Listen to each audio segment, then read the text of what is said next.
పథకాల పేరుతో ప్రచారాలు చేసి అధికారంలోకి వచ్చి అప్పులు తెచ్చి పంచుతూ సొంత జేబులోంచి ఇస్తున్నట్టుగా నిరంతరం మమ్మల్ని తలుచుకుని బతకాలి అని రాజకీయం.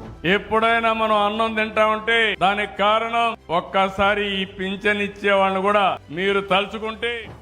ఇలా మాట్లాడడం ఏపీలో ఆలోచన గల ప్రతి ఒక్కరిని ఆశ్చర్యపరుస్తున్న సీజన్ కదా ఇది. పథకాల విషయంలో మాత్రమే కాదు, ఏ ప్రారంభోత్సవాలు జరిగినా కాలక్రమేణా ఏ ప్రాజెక్ట్ వచ్చినా గానీ క్రెడిట్ మాది అని ఒకరు, కాదు మా హయాంలో వచ్చిందని మరొకరు. ఆ క్రెడిట్ అంతా ఈయన తీసుకొని క్రెడిట్ చోరీ డిజార్డర్ గా కూడా తయారు.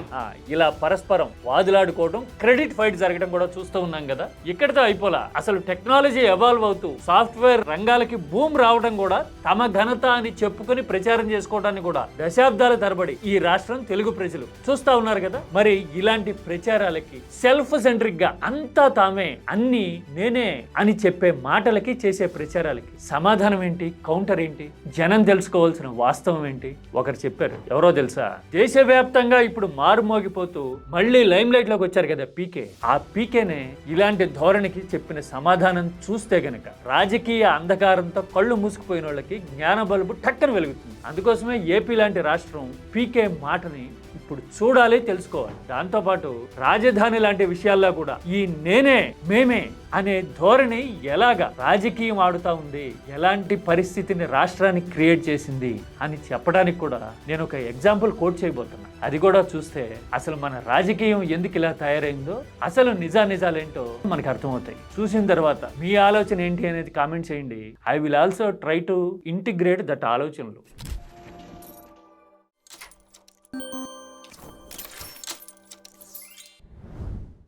ఏపీలో పథకాల పేరుతో రాజకీయాలు చేయడము, ప్రధాన పత్రికలు కూడా ఇదిగో ఇలాగా 2 ఏళ్లలో ఇంత పంచి పెట్టారు అంటూ ఎజెండా అదే అన్నట్టుగా బ్యానర్లు పెట్టడాన్ని చూస్తూ ఉన్నాం కదా. మరి ఆ డబ్బంతా ఎక్కడి నుంచి వచ్చింది? సంపద సృష్టి చేశారా? అప్పులు తెచ్చి పంచుతున్నదే కదా. అందుకోసమే కదా ఇదిగో అపోజిషన్ ఏమో ఇంత చేసేసారు, అప్పు 3.6 లక్షల కోట్లు అని ఆరోపణలు చేస్తా ఉంది. మన ఆదాయం జీతాలు సరిపోతాం. నువ్వు వెల్ఫేర్ కి borrow, welfare I cannot stop it. మరి అప్పులు తెచ్చి పంచుతూ ఉన్నప్పుడు సొంత జేబులోంచి ఇస్తున్నట్టుగా ప్రజలు తమ పేరు చెప్పుకోవాలి, తమనే తలుచుకోవాలి నిరంతరం అని. ఎప్పుడైనా మనం అన్నం తింటామంటే దానికి కారణం ఒక్కసారి ఈ పింఛన్ ఇచ్చే వాళ్ళని కూడా మీరు తలుచుకుంటే. ఇలా మాట్లాడడం చూస్తే ఆశ్చర్యం అనిపిస్తుంది కదా. బహుశా ఇలాంటి పరిస్థితి కేవలం ఆంధ్రప్రదేశ్లో మాత్రమే ఉందేమో అనిపించే సిచ్యువేషన్స్ కదా ఇవి. ఇదంతా పథకాల విషయం, అక్కడితో అయిపోలా. అసలు విధానాల విషయంలో అయినా, ఏదైనా ప్రాజెక్టు విషయంలో అయినా కానీ క్రెడిట్ కోసం, పేరు కోసం, ప్రచారం కోసం రాజకీయ పక్షాలు పెనుగులాడడం, క్రెడిట్ ఫైట్ అంటున్నాం కదా.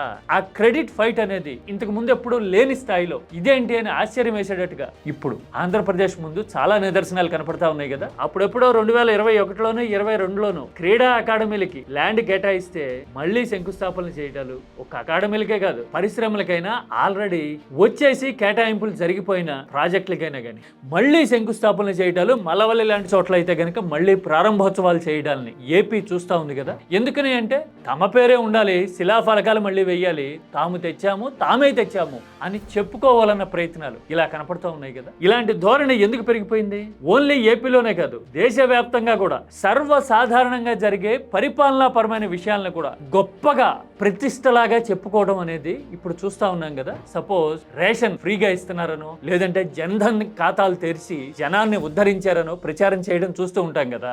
మరి అధికారంలో ఉన్న వాళ్ళ బాధ్యత కదా, ఓటేసి జనం గెలిపించి కుర్చీలో కూర్చోబెడితే అవన్నీ చెయ్యాలి కదా. మరి వాళ్ళ పని వాళ్ళు చేయటాన్ని కూడా జనాన్ని ఉద్ధరిస్తున్నట్టుగా ఎందుకు ప్రొజెక్ట్ చేసుకుంటున్నారు? ఇలాంటి క్వశ్చన్ ఆలోచన గల ప్రతి ఒక్కళ్ళలోనూ వస్తుంది కదా. అదేంటి, సర్వసాధారణంగా పరిపాలనా పరంగా జరగాల్సిన విషయాలను కూడా తమ జేబుల్లోంచి ఇస్తున్నట్టుగా ఎందుకు మాట్లాడుతున్నారు వీళ్ళు అని అనుకుంటారు కదా. మరి ఇలాంటి రాజకీయానికి సమాధానం ఏంటి అంటే పీకే ఒక బ్రహ్మాండమైన మాట చెప్పారు. జన్ధన్ అకౌంట్స్ మోదీజీనే ఖుల్వాయే తో థాంక్యూ థోడా బోలేంగే.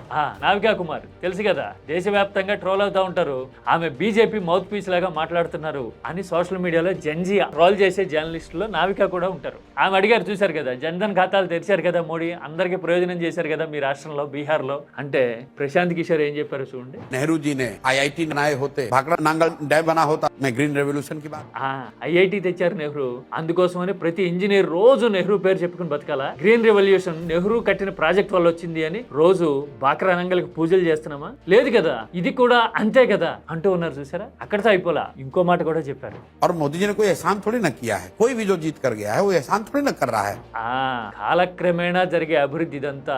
ఎవరు పదవిలో ఉన్నా గానీ జరిగి తీరాల్సిన మార్పులు ఇవన్నీ, కనీస అవసరాలు ఇవన్నీ, అవి తీర్చడానికి కూడా గొప్ప అని చెప్పుకుంటున్నామంటే మన లీడర్లు ఏమన్నా మినిమం గాయసా అని ప్రశాంత్ కిషోర్ క్వశ్చన్ చేస్తా ఉన్నారు కదా. లాజిక్కేనా కదా. ఇప్పుడు ఐఐటీలో ఐఐఎంల సంఖ్య పెంచాము అని ప్రచారం చేసుకుంటున్నారు అంటే అసలు ఐఐటీలో ఐఐఎంలు దేశానికి అవసరం అని ఎప్పుడు స్వతంత్రం వచ్చిన తొలి 10 ఏళ్లలో గుర్తించి ప్రారంభించడం, స్థాపించడం ఇంకెంత పెద్ద విషయం. మరి క్రెడిట్ ఎవరికి ఇవ్వాలి? అప్పుడు అది అవసరం. ఇప్పుడున్న పరిస్థితుల్లో ఇప్పుడు ప్రభుత్వాలు ఇప్పటి పంధాన్ని అనుసరిస్తా ఉన్నాయి కదా. ఇంకొక మాట కూడా అన్నారు, అదేంటో తెలుసా?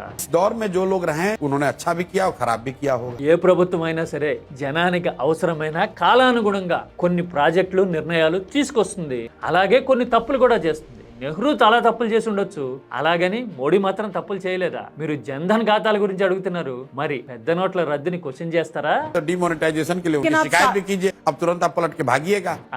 పీకే క్వశ్చన్ చేశారు కదా. రాజకీయాన్ని సబ్జెక్ట్ వారీగా చూస్తే, విషయాన్ని, వాస్తవాన్ని సబ్జెక్ట్ ఓరియంటెడ్ గా అర్థం చేసుకోగలిగితే అలాంటి క్వశ్చన్స్ వస్తాయి కదా. ఇలా ప్రాక్టికల్ గా, థాట్ఫుల్ గా మాట్లాడగలిగిన వాళ్ళు, ఆలోచించగలిగిన వాళ్ళు మన రాజకీయాల్లో లేకపోబట్టే కదా 2 పార్టీలుగా విడిపోయి కొట్టుకు సచ్చే పరిస్థితి. మీడియా కూడా ఒకళ్ళకి వంతపడే ధోరణి ఆ పోలరైజేషన్ పెంచుతూ పోతూ ఉంది కదా. దీనివల్ల సాధారణ ప్రజలకి, రాష్ట్రానికి ఎంత నష్టం, ఏం నష్టం? ఎంతసేపు సర్వసాధారణంగా పెన్షన్లు ఇవ్వడం అనే కార్యక్రమాన్ని కూడా పబ్లిసిటీగా చేసుకుంటూ పోతే, కొత్త కొత్త వీడియోలు రిలీజ్ చేయడం మీద గంటల తరబడి కీలక స్థానాల్లో ఉన్నవాళ్ళు తమ ఎనర్జీని అంతా పెడితే ఆ నిమిషానికి అదే ప్రయారిటీ అనిపిస్తా ఉంది వాళ్ళకి. అంటే అంతకంటే ముఖ్యమైన విషయాలేవి రాష్ట్రంలో జరగటం లేదు అనుకోవాలా? అంతే కదా. పెన్షన్లు ఇవ్వడం అనేది ఇప్పుడు మొదలైంది కాదు. పైగా అంతకు ముందు ఇచ్చిన వాళ్ళకంటే ₹1 ఎక్కువ ఇస్తూ ఉండుండొచ్చేమో. కానీ అలాంటి పథకాల విషయంలోనే మనం ఇలా ప్రచారం కోసం పాకులాడే పరిస్థితి రావడం వల్ల అసలు వాస్తవాలు, అసలు విషయాలు, అసలు ఎజెండా అన్నిటికీ మించి జనం గానీ, రైతులు గానీ, విద్యార్థులు గానీ నిరంతరం పడుతున్న కష్టాలనేవి చర్చలోకి రావట్లేదు కదా. ఫీ రియంబర్స్మెంట్ గురించి చర్చించడం చూసామా ఎప్పుడైనా మనం?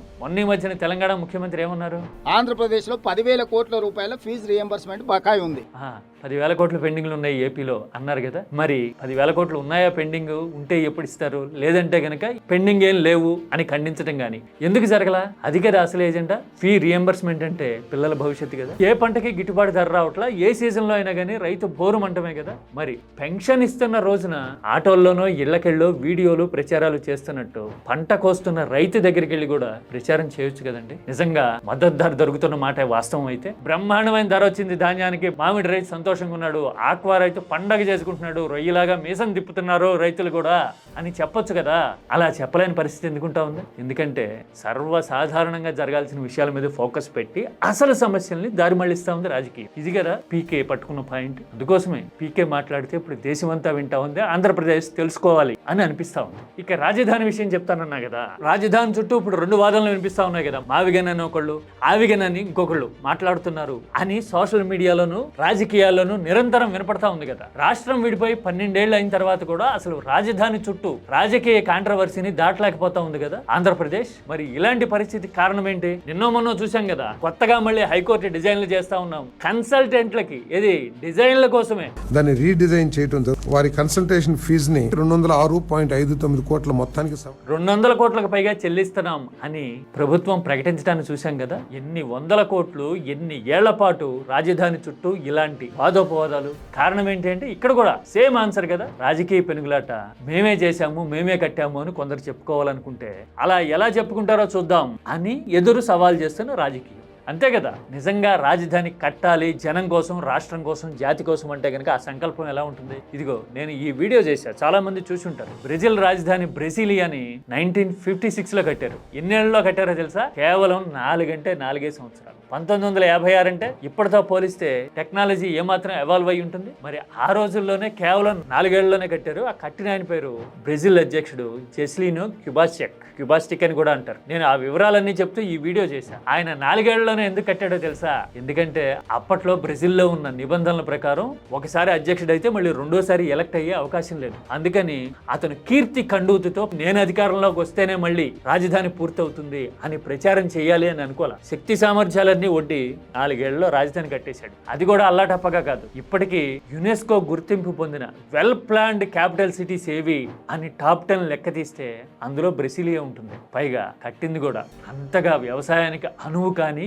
వేస్ట్ ల్యాండ్స్ ఖాళీగా ఉన్న చోట. అంటే ప్రభుత్వానికి ఖర్చు కూడా తగ్గిస్తూ చాలా వ్యూహాత్మకంగా ఆయన నిర్మించాడు 1956లో. మరి మన దగ్గర ఎందుకు అలాంటి రాజకీయాలు ఉండవు అంటే, మన దగ్గర ప్రచారాలు, మీడియా, ఆర్భాటం, కులం, రాజకీయ పోలరైజేషన్, అన్నిటికీ మించి జనం కళ్ళకు గంతలు కట్టి 2 వర్గాలుగా విడదీసి రాజకీయం పబ్బం గడుపుకోవడానికి అలవాటు పడింది మన దగ్గర. అంతేనా కదా? అందుకోసమే మనం ఇప్పటివరకు మాట్లాడుకున్న బ్రెజిల్ ఎగ్జాంపుల్లో అయినా జన్ధన్ ఖాతాలు తెరిచారు కదా అంటే పీకే చెప్పిన సమాధానం అయినా కానీ ఏపీ తెలుసుకుని తీరాలి కదా. తెలుసుకుంటే గనక రాజకీయ ప్రచారాలకి బ్రేక్ పడి అసలు ఎజెండా జనానికి అర్థమవుతుంది కదా. ఏమంటారు మీరు? కామెంట్ సబ్జెక్ట్ ఓరియంటెడ్గా చేయండి. This is key talks.